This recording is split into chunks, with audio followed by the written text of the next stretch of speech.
Coyote Task Force has been around since 1991. We serve folks who are seriously mentally ill, SMI, have that designation.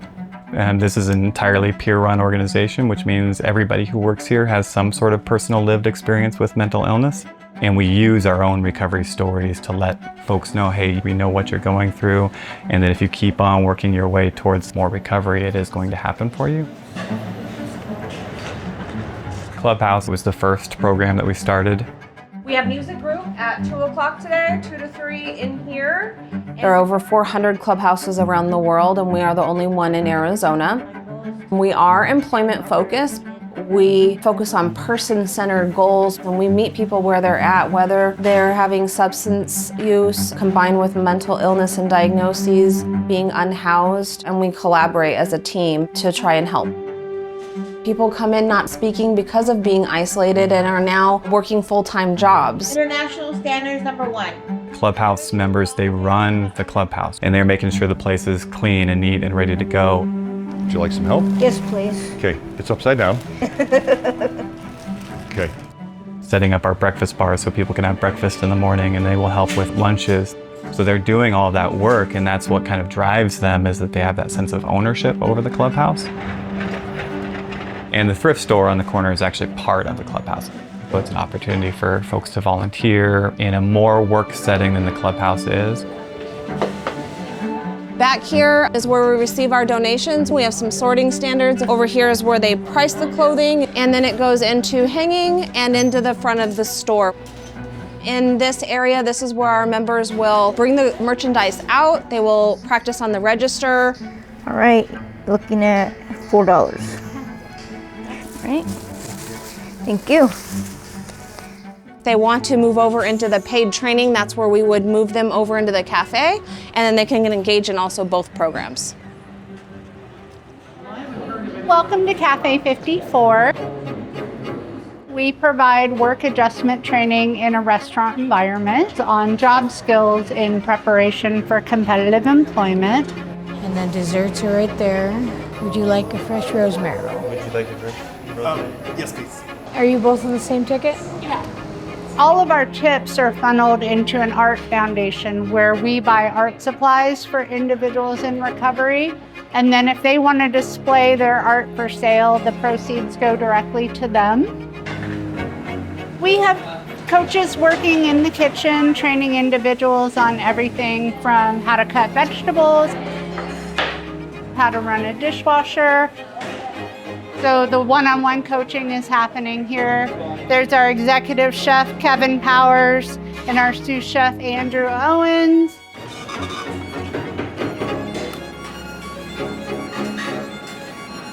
We train on food running back here. We try to mimic a real-life work environment as closely as possible. I've worked at the cafe for 10 years now. I started as a front of house job coach, worked my way up to front of house manager, and I've been in the program manager position about 8 years. Maybe later I'll think about a paying job. Yeah. Well, if ever you want to come back through the cafe, you know where to find us, right? I had my first psychotic break when I was about 24. And the initial diagnosis that they gave me was bipolar. Then it was a schizoaffective diagnosis. And then once we found out my birth mother had schizophrenia, that kind of solidified that diagnosis for me.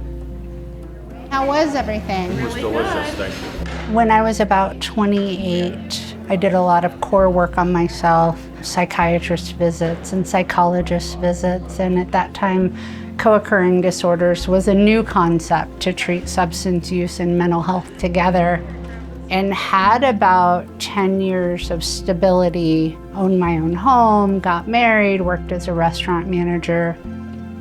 I was doing so well, a doctor thought I was misdiagnosed and took me off my medication.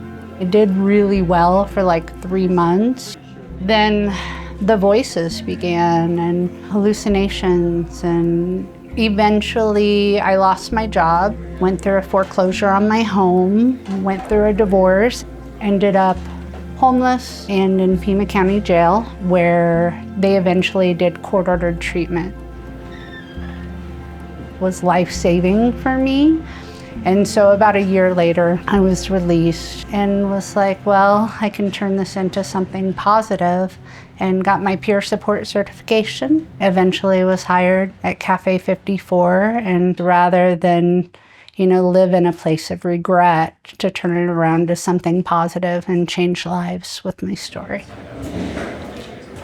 Okay. Folks that have an SMI designation, they're not that much different than anybody else. They have things that they're really good at, and they have things that they're working through. Where does your case manager work? Coke Lakeside. Or just psychiatry? Or? Just psychiatry.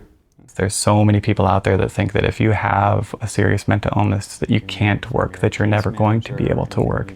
A lot of the people that come through our program have been told that, and we know that's just not true. And if they give 2 to 4 months with us, we can prove it. Big dog. Maybe. Bear. Is your dog Clifford or what? Found out that there was a place for people with mental illness that was job-based, and I was just sitting at home doing nothing. Figured I might as well try. I have paranoia, so sometimes I think that people are following me when they're not. And, I see things and hear things that aren't there, but I've learned to cope with that, to know that that's not real, so don't be scared of it. As long as I stay on my medicine, I'm okay. If we're only going to do 4, we'll do half, and then we'll do each half and half. Coyote Task Force, it's a safe place to come, and it's my second family. It helps me be more outgoing, willing to talk to people. They're there so I don't go through this all by myself, and there's no judgment. I need to work on some more independent skills like budgeting and stuff like that. I see money, I spend it.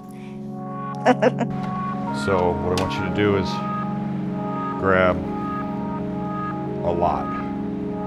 I've always wanted to be a teacher's assistant for the special ed. You have to have an associate's degree now to do that. So I'd probably go back and get my associate's degree in August. Our clubhouse members think this is the place where they are somebody, right? And if they are at home, then they feel like they are nobody nowhere. And that's not something that we're okay with, and we want to make sure our doors are always open for folks. And every single meal we serve is a chance for us to destigmatize mental illness. All of the people that I've worked with these diagnoses are probably the most kindest and empathetic people I've ever met. We're not dangerous.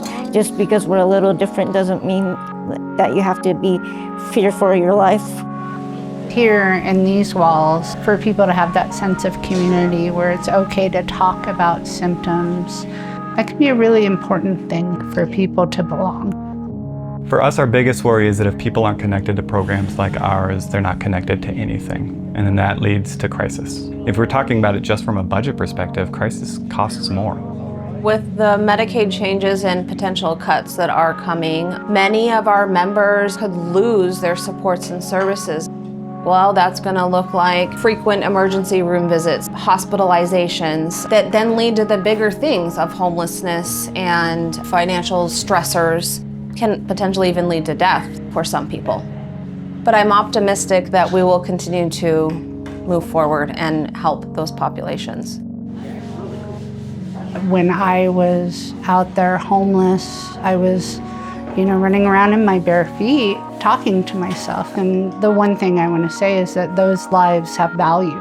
It's not that they're a hopeless case. There is the ability to come back with treatment.